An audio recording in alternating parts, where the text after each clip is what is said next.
네, 달라지는 방역 조치에 대해서 보건복지부 출입하는 유호정 기자와 더 짚어보겠습니다. 어서 오십시오. 자, 먼저 앞서 리포트에서 봤습니다만은 이제 4단계, 그러니까 수도권 지역도 4단계죠. 식당, 카페 영업시간이 밤 10시에서 9시로 1시간이 단축이 되는데 왜 식당과 카페만 이렇게 된 건가요? 네, 최근 집단 감염의 3분의 1이 이 식당과 카페에서 발생하는 등 그 비중이 크고 또 사실 마시고 먹을 때는 마스크 착용이 어려운 이런 시설 특성을 고려했다고 당국은 설명했습니다. 앞으로 편의점에서도 이 취식과 관련해서는 똑같은 기준이 적용이 되고요. 대신 실내체육시설이나 노래방, 학원 등 다른 시설에 대해서는 2주에 한 번 선제 검사를 하는 등 방역 조치를 강화하겠다고 밝혔습니다.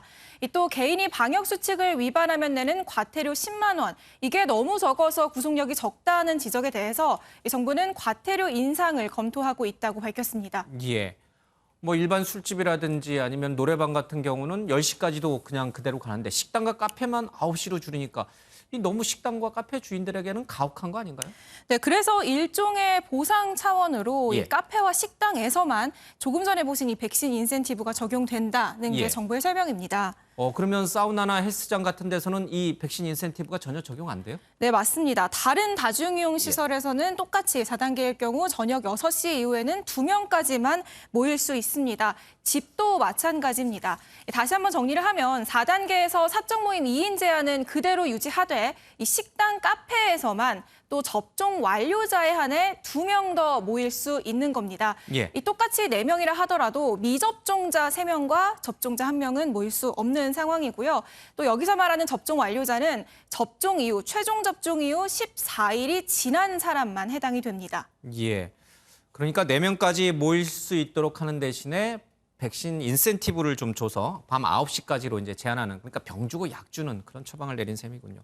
그런데 애초에 정부가 이 백신 인센티브를 도입한 것은 백신 접종률을 좀 높이기 위해서였잖아요. 그래서 백신 접종자는, 완료자는 사적 모임에서 아예 제외시키기로 했는데 오늘 나온 대책은 그 정도까지는 아닌가 보죠? 네, 그렇습니다. 그래서 이제 사실 접종 인센티브다라기보다는 이 식당과 카페 영업 단축에 대한 최소한의 피해 보상책이다 이렇게 봐야 할 것 같습니다.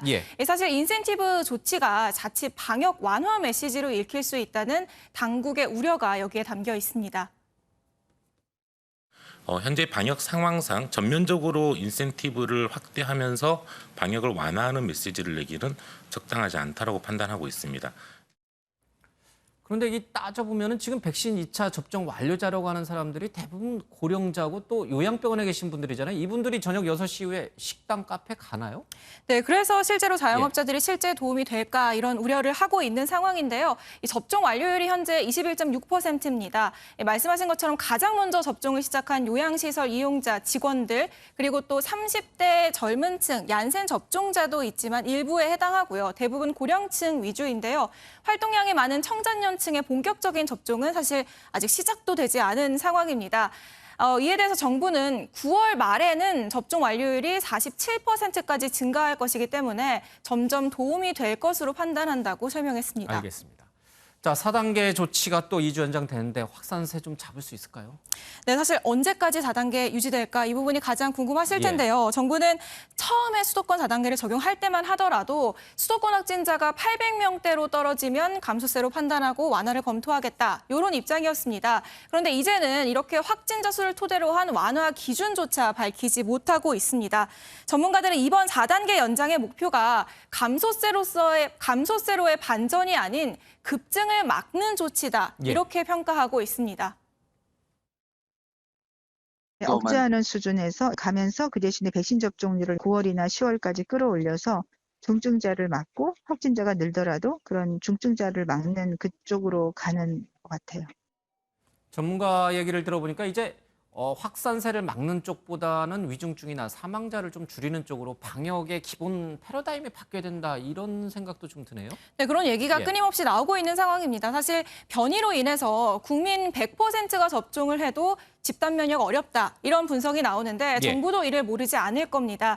실제로 청와대에서도 최근 이 집단 면역 목표 이런 말 대신에 목표 접종률이다 이런 말을 쓰고 있는 상황인데요. 방역 당국은 국민 70% 이상이 1차 접종을 완료하는 9월 말이나 10월 초 이 방역 체계 수정안을 검토할 수 있을 것이다라고 밝혔습니다. 다음 주부터 18세에서 49세 접종이 시작되는데 어떤 백신 맞는지 정해졌습니다. 네, 오늘 발표가 됐습니다. 26일부터 29일까지 맞는 접종자는 화이자 백신을 맞게 됩니다. 그 이후 접종자는 백신 수급 상황에 따라서 순차적으로 안내될 예정입니다. 40대 이하 사전 접종률이 61.3%로 집계가 됐는데요.